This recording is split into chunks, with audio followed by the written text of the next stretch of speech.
اللہ تعالیٰ نے جب قرآن کے نازل کرنے کا فیصلہ کیا، ساتویں آسمان سے اوپر قرآن نازل ہونا شروع ہوا، اس کے بارے میں تھوڑا تدبر کرتے ہیں اس کے بارے میں۔ یہ جو کائنات ہے نا، پہلا سما ہے یہ، جو ستارے ہمیں نظر آ رہے ہیں نا، یہاں تک ہمیں پتہ چلا ہے کہ اس کائنات کی فزیکل یونیورس کی جو عمر ہے فی الحال تقریباً 13.9 بلین لائٹ ایئرس، یہ عمر ہے اس کی۔ یعنی آپ جب آسمان میں ستارے دیکھتے ہو تو وہ جو روشنی آپ دیکھ رہے ہو نا ستارے کی، اس کو 13.9 بلین سال لگے ہیں آپ کی آنکھ تک پہنچنے میں، 14 بلین سال اس کو لگے ہیں۔ شاید آپ کو اندازہ ہو نہ ہو، جب آپ سورج کی روشنی کو دیکھتے ہو تو وہ روشنی آپ کی آنکھ تک پہنچنے میں اس کو 8 منٹ لگتے ہیں۔ آپ سورج کو نہیں دیکھ رہے، آپ سورج کو جو جیسے وہ 8 منٹ پہلے تھا وہ دیکھ رہے ہو اصل میں، کیونکہ اس کی روشنی کو یہاں تک آنکھ تک پہنچنے میں 8 منٹ لگ جاتے ہیں۔ اللہ تعالیٰ نے فرما دیا وَلَقَدْ زَيَّنَّا السَّمَاءَ الدُّنْيَا بِمَصَابِيحَ، ہم نے سب سے نچلا آسمان، کتنے آسمان ہیں؟ 7۔ اللہ کہتے ہیں سب سے نچلا آسمان میں نے ستاروں سے مزین کیا۔ یعنی جہاں تک انسان کو ستاروں کا علم ہے، وہ کون سا آسمان ہے؟ پہلا آسمان ہے۔ اس کے بعد اس کے مقابلے میں دوسرا آسمان ہے، جو روایت میں پتہ چلتا ہے اس کے مقابلے میں دوسرا آسمان ایسے جیسے یہ ایک انگوٹھی ہو اور وہ ایک صحرا ہو۔ اس کے بعد تیسرا آسمان ہے، اور اس کے مقابلے میں جیسے دوسرا آسمان ایک انگوٹھی ہو اور تیسرا آسمان ایک پورا صحرا ہو، اور اسی طرح چوتھا، پھر پانچواں، پھر چھٹا، پھر ساتواں، اور اس کے بعد عرش ربنا۔ قرآن آیا ہے 7 آسمانوں کے اوپر سے۔ آپ اندازہ کریں کوئی واقعہ ہوا ہوتا تھا، رسول صلی اللہ علیہ وسلم کسی نے کافر نے آ کے کوئی سوال پوچھ لیا، اور وہاں سے جبریل کو حکم ملا کہ آپ رسول کو یہ آیت دیں، تو آپ ذرا کمپیئر کریں جبریل علیہ السلام کی رفتار اور لائٹ کی رفتار کو۔ کہاں سے قرآن آ رہا ہے اور کیسے آ رہا ہے؟ آپ لوگوں کو جن سٹوریز پسند ہیں؟ یہی مسئلہ ہے اس قوم کا۔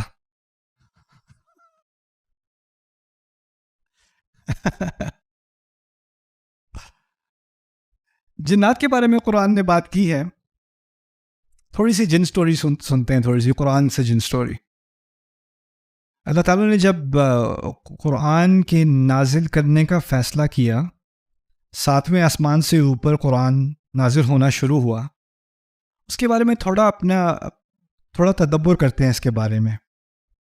یہ جو کائنات ہے نا، پہلا سما ہے یہ، جو ستارے ہمیں نظر آ رہے ہیں نا، یہاں تک ہمیں پتہ چلا ہے کہ اس کائنات کی فزیکل یونیورس کی جو عمر ہے فی الحال تقریباً 13.9 بلین لائٹ ایئرس، یہ عمر ہے اس کی۔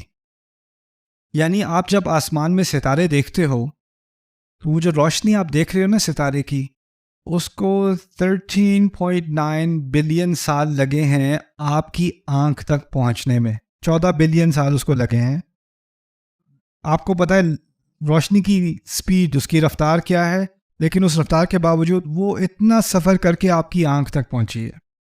شاید آپ کو اندازہ ہو نہ ہو، جب آپ سورج کی روشنی کو دیکھتے ہو تو وہ روشنی آپ کی آنکھ تک پہنچنے میں اس کو 8 منٹ لگتے ہیں۔ آپ سورج کو نہیں دیکھ رہے، آپ سورج کو جو جیسے وہ 8 منٹ پہلے تھا وہ دیکھ رہے ہو اصل میں، کیونکہ اس کی روشنی کو یہاں تک آنکھ تک پہنچنے میں 8 منٹ لگ جاتے ہیں۔ تو آپ اندازہ کریں ستارے کتنے اربوں کے اوپر وہ ستارے آپ کی آنکھ تک پہنچ رہے ہیں، ٹھیک ہے؟ تو آپ تاریخ کو دیکھ رہے ہو، جب آپ کسی ستارے کو دیکھ رہے ہو نا، تو ایک بہت قدیم تاریخ کی طرف آپ کی نظر جا رہی ہے۔ اللہ تعالیٰ نے فرما دیا وَلَقَدْ زَيَّنَّا السَّمَاءَ الدُّنْيَا بِمَصَابِيحَ، ہم نے سب سے نچلا آسمان، کتنے آسمان ہیں؟ 7۔ اللہ کہتے ہیں سب سے نچلا آسمان میں نے ستاروں سے مزین کیا۔ یعنی جہاں تک انسان کو ستاروں کا علم ہے، وہ کون سا آسمان ہے؟ پہلا آسمان ہے۔ اس کے بعد اس کے مقابلے میں دوسرا آسمان ہے، جو روایت میں پتہ چلتا ہے اس کے مقابلے میں دوسرا آسمان ایسے جیسے یہ ایک انگوٹھی ہو اور وہ ایک صحرا ہو۔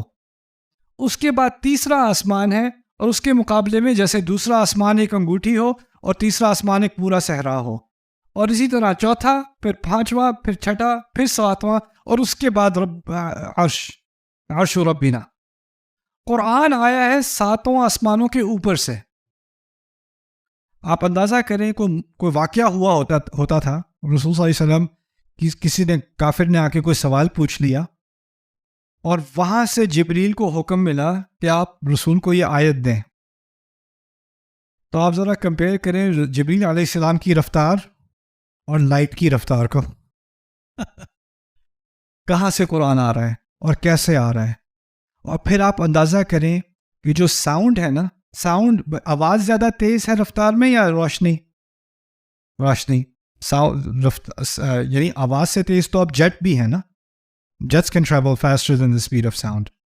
ہم دعا کرتے ہیں، وہ دعا فوراً اللہ سنتا ہے اور فوراً اس کا جواب دیتا ہے، اجیب دعوت الداعی اذا دعان۔ اچھا، اس آسمان میں تھوڑی سی، کیونکہ یہ آسمان تو کچھ بھی نہیں ہے باقی آسمانوں کے مقابل، اس آسمان میں کسی حد تک اللہ تعالیٰ نے جنوں کو تھوڑی کھلی چھٹی دے دی، تم لوگوں نے کچھ سیر کرنی ہے تو کر لو۔ تو اس آسمان میں کم از کم ان کو تھوڑا ادھر ادھر، چلو یار وہ جوپیٹر چلتے ہیں، چل، تو وہ کر لیتے ہیں۔ یہاں پر ان کو تھوڑا سا اسپیس ٹریول کرنے کا لائسنس ملا ہوا ہے، ویزا ملا ہوا ہے ان کو۔ اللہ تعالیٰ نے جب قرآن نازل کرنے کا فیصلہ کیا ساتوں آسمانوں کے اوپر سے جبریل علیہ السلام کے ہاتھ، تو ان کے ساتھ ایک پوری فرشتوں کی فوج تیار کی۔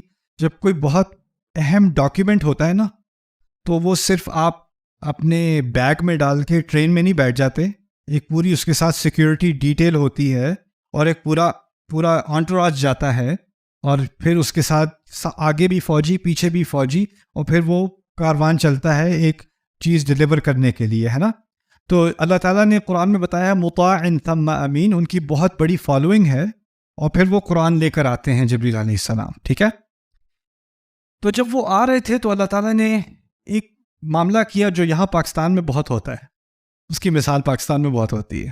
کوئی وی آئی پی آ رہا ہونا تو سڑکیں بند ہو جاتی ہیں، سڑکیں ساری بند، لاک ڈاؤن، کوئی ادھر ادھر نہیں ہو سکتا۔ اب جنات کی عادت تھی کہ پہلے آسمان میں کیا کرتے تھے؟ گھومتے پھرتے تھے۔ ایک دم سے اوپر جا رہے ہیں، آسمان بند ہے، گارڈ کھڑے ہوئے ہیں، کوئی نہیں جا سکتا آسمان، سارے زمین پہ بیٹھو، دنیا میں بیٹھو سارے۔ ابھی ان کو عادت تھی باہر گھومنے پھرنے کی، اب سارے کے سارے جن کہاں پھنسے ہوئے ہیں؟ دنیا میں۔ انہیں پتہ نہیں یہ لاک ڈاؤن ہوا کیسے، یہ کس چیز کا لاک ڈاؤن ہے یہ؟ ہم جب بھی جاتے ہیں اوپر، ہم پہ شوٹنگ ہوتی ہے، ہمیں نیچے بھیج دیا جاتا ہے، ہم جا ہی نہیں سکتے باہر۔ اب دنیا میں قید ہو گئے سارے کے سارے جن۔ اب وہ جب قید ہوئے، کیوں قید ہوئے؟ کیونکہ کیا آ رہا ہے آسمان سے؟ قرآن نازل ہو رہا ہے۔ قرآن کے نازل ہونے کے لیے تمام آسمان کو لاک ڈاؤن کر دیا، اور جنات زمین میں قید ہو گئے کچھ عرصے کے لیے۔ اب وہ جب قید ہوئے تو ان کو تھوڑی بتایا تھا قرآن نازل ہو رہا ہے اس لیے تمہیں لاک ڈاؤن کیا جا رہا ہے، ان کو نہیں پتا کہ کیوں ہوا ہے یہ لاک ڈاؤن، کیوں بند کیا گیا ہے۔ تو جب یہ لاک ڈاؤن ہوا تو انہیں پتا تھا یہاں کچھ ہونے والا ہے بھائی، یہاں کچھ تو ہونے والا ہے یہاں پہ، ہمیں پتہ نہیں کیا ہونے والا ہے لیکن کچھ تو ہونے والا ہے۔ تو اس پر انہوں نے تبصرہ کیا، نہ جانے، کہتے ہیں وَأَنَّا لَا نَدْرِي، اور ہمیں کچھ علم نہیں تھا، کچھ کلو نہیں تھا ہمیں، أَشَرٌ أُرِيدَ بِمَنْ فِي الْأَرْضِ أَمْ أَرَادَ بِهِمْ رَبُّهُمْ رَشَدًا، کیا کوئی شر یعنی کوئی بہت بڑا نقصان، کوئی بہت خراب کام ہونے والا تھا، جو خراب کام کی نیت تھی اہل زمین کے لیے، یا ان کا رب ان کے لیے کوئی ہدایت چاہ رہا تھا؟ ہمیں نہیں پتا تھا کہ ان میں سے کیا، یا تو کوئی ہدایت آنے والی ہے، یا اس دنیا کو برباد کیا جانے والا کوئی بہت بڑا شر اس طرف آ رہا ہے، ہمیں نہیں پتا تھا۔ یہ تعبیر ہے اشر ارید بمن فی الارض ام اراد بہم ربہم رشدا۔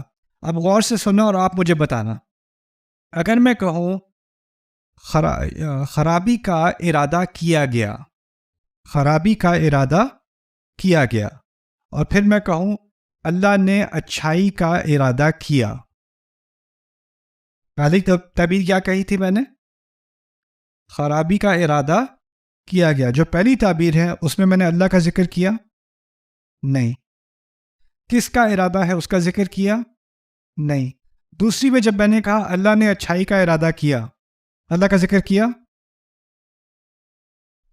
جنات کو اس وقت سے بھی اللہ تعالیٰ کے بارے میں بات کرنے کی تمیز ہے. برائی کے لفظ کے ساتھ اللہ تعالیٰ کو منسوب نہیں کریں گے. کہیں گے کیا کوئی برائی تھی جس کا ارادہ کیا گیا تھا زمین والوں کے لیے؟ اللہ تعالیٰ کا لفظ استعمال نہیں کیا. اچھائی کی، ہدایت کی بات آئی، کیا کہتے ہیں؟ ام اراد بہم ربهم رشدا، یا پھر ان کے رب نے ان کے لیے کوئی ہدایت کا ارادہ کیا تھا، کسی ہدایت کا ارادہ. سبحان اللہ. ہر چیز اللہ تعالیٰ کی طرف سے ہے، لیکن اللہ تعالیٰ کے معاملے میں ادب اور تمیز کا ایک تقاضا ہے. قرآن صرف معلومات نہیں دیتا، اللہ تعالیٰ کے بارے میں بات کرنے کی تمیز بھی سکھاتا ہے.